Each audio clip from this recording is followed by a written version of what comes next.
Mandira. Welcome to AglaSem, and today we are going to be studying the last chapter of class 7, chapter number 9, Struggles for Equality. So in this chapter, we are going to sort of, look at all the stories that we have left, that we have read in this chapter and revise them a little bit and see there is one basic theme, common theme that runs across all those stories, which is that of the equality, the struggle for equality. ठीक है?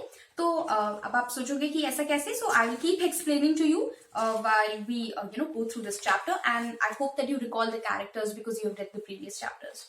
So let's start. सबसे पहले let's revise the concept of constitution. Constitution क्या होता है? It is a book of laws that basically tells how the governance in a country is done, what kind of government is in a country, है ना? The kinds of rules and laws that are stated. Okay. So our constitution does guarantee the right to equality. If anyone is feeling discriminated against, he can always approach the court, and that is a very good thing. That is a very powerful thing. So no one can be discriminated against on the basis of their gender, of their caste, their economic status, anything. So if someone is feeling discriminated against, they can contact the court. But when we get down to the reality, we obviously know and we notice that this kind of equality that is preached in the constitution does not get to the ground level, है ना? अभी भी हमारे countries में बहुत सारी inequalities हैं.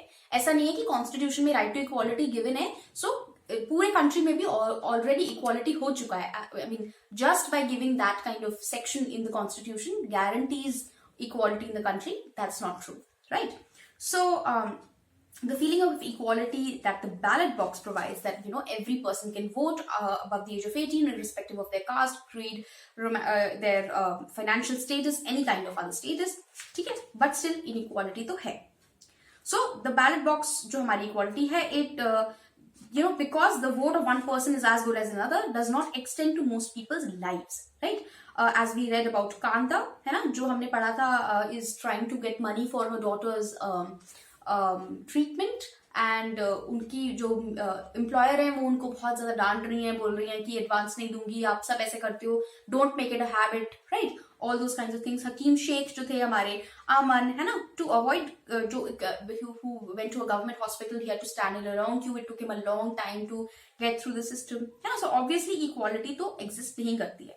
So किसी हद तक शायद करती है, but we have to definitely increase it. Okay.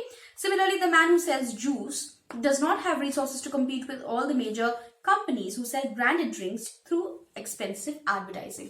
So, आपके probably जो local juice shop owners होंगे जिनका कोई brand name नहीं है, but you know that they are providing fresh and clean juice.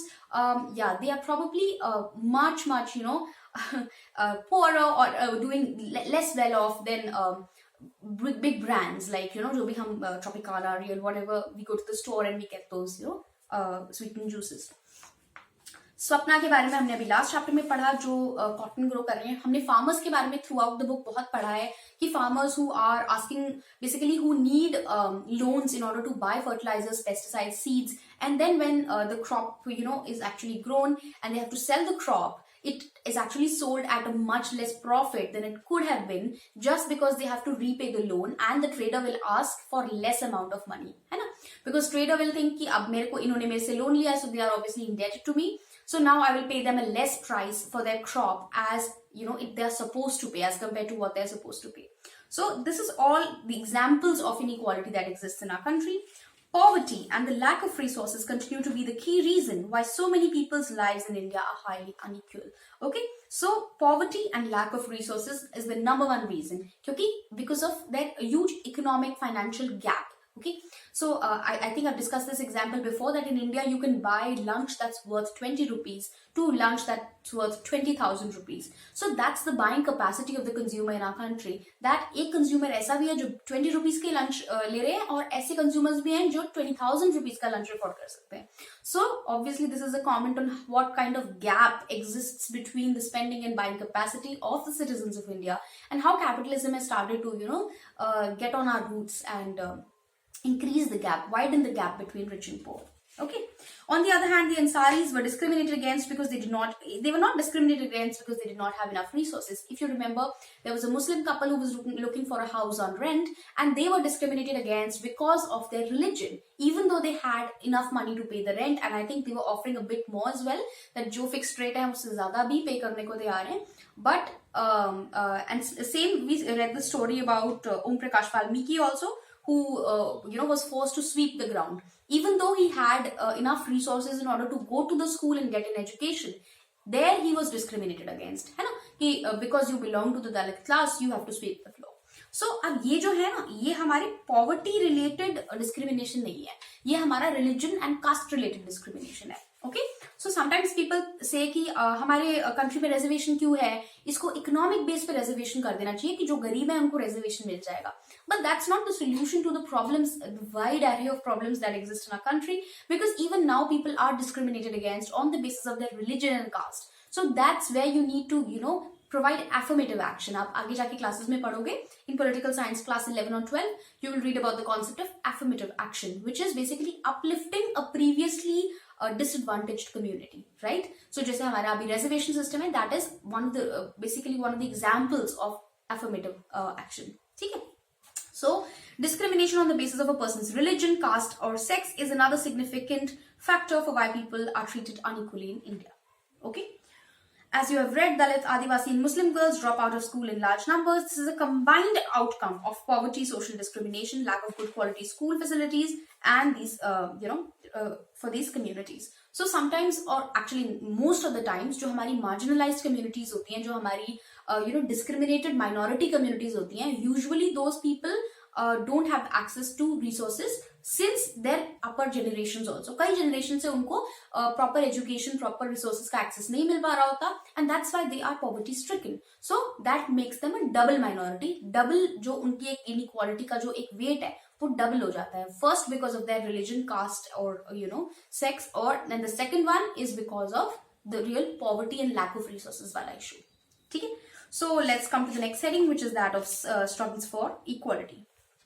So there are a lot of people who have actually struggled for equality. आपने देखा होगा कि जो ओम प्रकाश वाल्मीकि है, उनके फादर ने भी बोला था, and lots and lots of farmers who are consistently struggling to break the chains. हमारी government भी बहुत सारे अच्छे incentives provide कर रहे हैं, है ना, कि farmer को loan easily मिल जाए, उनको किसी ऐसे local trader पे dependent ना होना पड़े, जिससे कि they don't have to sell their crop for a lower price as compared to what it should be sold, है ना. So all these things are coming into play. Now let's read about the Tava Matsuyasang in Madhya Pradesh, which is another example of people coming together to fight for an issue. So basically ये बहुत सारी struggles में से एक है. It's about बहुत सारे women's movements, बहुत सारे अलग-अलग movements के उसमें से है. We will read about it in detail. So let's start with it. Okay, when dams are built or forest areas declared sanctuary for animals, thousands of people are displaced. Whole villages are uprooted and people are forced to go build new homes, start new lives elsewhere. Most of these peoples are poor. In urban areas too, the bastis in which poor people live are often uprooted. Some of them are relocated to areas outside the city, and their work as well as their children's schooling is severely disrupted. जब भी कोई dam का building शुरू होता है, तो वहां से बहुत सारे villages are uprooted and displaced onto another area. वहां पे उनके friend circle, वहां पे उनका school, वहां पे उनका घर, सब कुछ खत्म हो जाता है. ठीक है? So this has become quite widespread because बहुत सारे dams build हो रहे हैं. तो in this chapter we will read about the Tava Matsuyasang, a federation of fish workers, cooperatives, and organization fighting for the rights of displaced forest dwellers of the Satpura forest in Madhya Pradesh. So because as human beings we are selfish, we want to cut forests, we want to build, have buildings there, high rises there. तो वहां पर जो लोग रहते हैं उनकी displacement जब हो जाती है, तो they have to face a lot of issues. So the Tava Matsuyasang is fighting for those people. Okay, originating in the Madhya Hills of Chindawara district, the Tava follows through Betul before joining Narmada in Hoshangabad. The Tava Dam began to be built in 1958 and 1978 तक उसका construction चला. It submerged large areas of forest, agricultural land. Forest dwellers were left with nothing. So in this case, it is not buildings that are getting built, but dams. But dams are also built for our own greed because वहां से हमें water supply बहुत अच्छा मिलता है. So हम communities को displace करके dams बनाते हैं. ठीक है? Some of the displaced people settled around the reservoir. Apart from the meager farmers, found a livelihood in fishing. They earned very, very little. So in 1994, the government gave rights for fishing to the Tava reservoir to private contractors. These contractors drove the local people away and got cheap labor from outside. ठीक है, तो जो वहां पर थोड़ा बहुत displacement के बाद उनका डेली का एक्सपेंसेस वहां की फिशिंग से रिलाई करके चल रहा था, वो भी हट गया because the contract was given to private contractors and they bought their own cheap labour. Okay. Villagers stood united and decided it was time to set up an organization and do something for their rights. इन्होंने चक्का जाम किया. TMS, that is Tava Matsuyasang को organize किया, created a committee to assess the issue. जो government is response में, they created a committee. The committee recommended that the fisher rights to be granted by the village to the villagers. And in 1996, the Madhya Pradesh government decided to give the people displaced by Tava Dam the fishing rights for the reservoir. So not just any sort of financial compensation, but a source of livelihood. जो उनका पहले source of earning था, वो ही उनको वापस दे दिया गया by the Madhya Pradesh government. Okay. In 1997, 33 villages of the Tava started New Year with the first catch. So that's great. That's a happy ending to a very good story. है ना? The while TMS was taking over, the fish workers were able to increase their earnings substantially क्योंकि वो एक cooperative उस तरीके से fishery की earnings करते थे. ठीक है? This was because they set up a cooperative. Yeah, as I explained to you, this would arrange and transport and sell these in the market where they would get a good price. They have now begun to earn 3 times before as they earned earlier. So you can see कि equality की उन्होंने struggle करा, इसीलिए उनको अभी they are earning 3 times as they used to earn before. Right? So these struggles are very important and they provide a lot of benefit to the people and to the strength of democracy in India. Okay. So let's come to the last topic of this chapter and this book as well, which is the Indian Constitution as a living document. ये बहुत ही important topic है. There's often a question that why is the Indian Constitution a living document? Okay.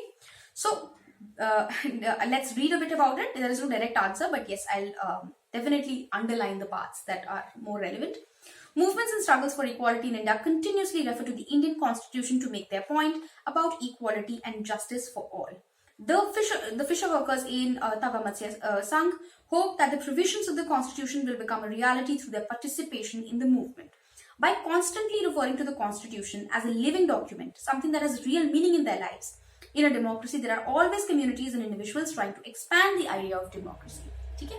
So आप कभी भी notice करना, एक तो right to protest जो है वो हमारे इंडियन कॉन्स्टिट्यूशन का बहुत ही मेजर पार्ट है. सो अगर किसी को गवर्नमेंट के किसी लॉ से किसी पॉलिसी से प्रॉब्लम है, they do have the right to protest. That doesn't mean that they are against the country और against the constitution. In fact the constitution is only giving them the right to protest. ठीक है? So it is not a bad thing to protest first of all. Second, वो बार बार constitution को refer करते हैं as a living document so that people know that Indian constitution lives in the soul of the democracy. हमारी अभी भी democracy बहुत अच्छी है. Just because कोई भी यहाँ पर एक absolute power नहीं है. Government can be challenged, ruling parties can be challenged, oppositions can be challenged, everyone can be challenged because the constitution has been founded. The constitution, the way it is founded, makes all the power lie in the hands of people. ठीक है? तो ultimately constitution इतना अच्छा written document है हमारा, it's a living document and it provides all the power to the people. So the people have the right to protest for their own struggles of equality. ठीक है? तो privatization हो हमारे country का health care में या increasing control of business houses that exert on media, ठीक है, the low value given to the women and their work, all these issues जो हैं, these are examples of struggles for equality. ठीक है, rich and poor के बीच में equality, equality between the sexes, equality between the classes, equality between the castes. ठीक है, कुछ भी हो सकता है. So our constitution guarantees that everyone can protest, everyone can raise their voice, and they do have a shot at getting their share of equal rights. Okay. So this is what this chapter was about. I really hope that you understood this book and civics in class 7 as I taught it. I will see you again in class 8 and I hope you pass this with flying colors. If you have any questions, feel free to leave them in the comment section and to subscribe to the channel. Thank you for listening.